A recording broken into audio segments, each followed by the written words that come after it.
তো আজকে আমি আর আমার বন্ধু চলে গেছিলাম এম ক্যাটারারের ইনভাইটেশনে দুটো ঝাঁকা নাকা বিয়ে বাড়ি অ্যাটেন্ড করতে। আর একই দিনে পরপর দুটো বিয়ে বাড়ি। তো সকলকে নমস্কার। প্রথমেই ফার্স্ট ভেন্যুতে চলে এসেছি, দেখতেই পাচ্ছ ভেন্যুটা কিন্তু খুব সুন্দর করে সাজানো। তো এই দেখো ডেকোরেশনটাও কিন্তু খুব সুন্দর। আর ভেতরে আমি ঢুকে গেলাম, আর ঢুকেই গিয়ে প্রথমে চলে গেলাম কফি স্টলে। আর এই এম ক্যাটারারের পরিবেশনা কিন্তু একেবারে অনবদ্য, আগেও নাম শুনেছি তাই জন্য চলেও এলাম।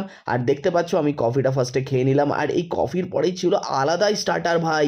এই রকম স্টার্টার হয়তো খুব কম বিয়ে বাড়িতেই দেখা যায়। প্রথমেই ছিল ফিশ বল, তারপরে ছিল কাবাব, তারপরে পনির টিক্কা, মানে ভেজ ননভেজ সব দিকে এদের নজর ছিল।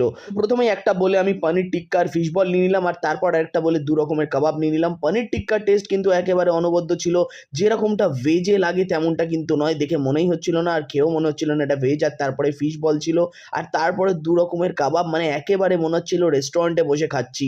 আর কাবাব খাওয়া শেষ হতেই আমি চলে গেছিলাম ফুচকা স্টলে। তো দেখো ফুচকা কাকু ফুচকা দিচ্ছিল, মেয়েদের ভিড়ে আমি একেবারে জায়গায় পাচ্ছিলাম না। তারপরে কোনো রকমে একটা ফুচকা আমি নিয়ে এলাম, আর আরেকটা ফুচকা আমি আমার বন্ধুকে দিলাম।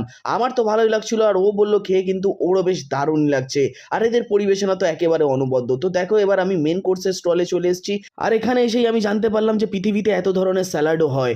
এত স্যালাড বা এত আইটেম ছিল আমি বুঝতেই পারছিলাম না অর্ধেকের নাম। তারপরে একটা দিদি আমাকে বলে বলে দিচ্ছিল, আর এই স্যালাডই যেন শেষ হতে চাইছিল না।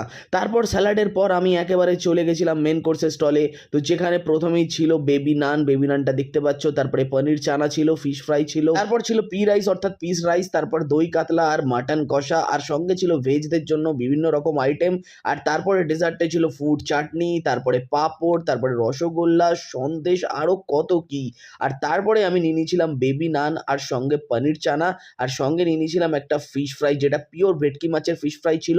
আর তারপর দিয়েছিল স্যালাড, স্যালাডটাও কিন্তু নিয়ে নিয়েছিলাম। সমস্ত কিছু একসাথে কিন্তু খেতে হেভি লাগছিল। আর বেবি নানটা কিন্তু এতটাই সফট ছিল যে কি বলবো।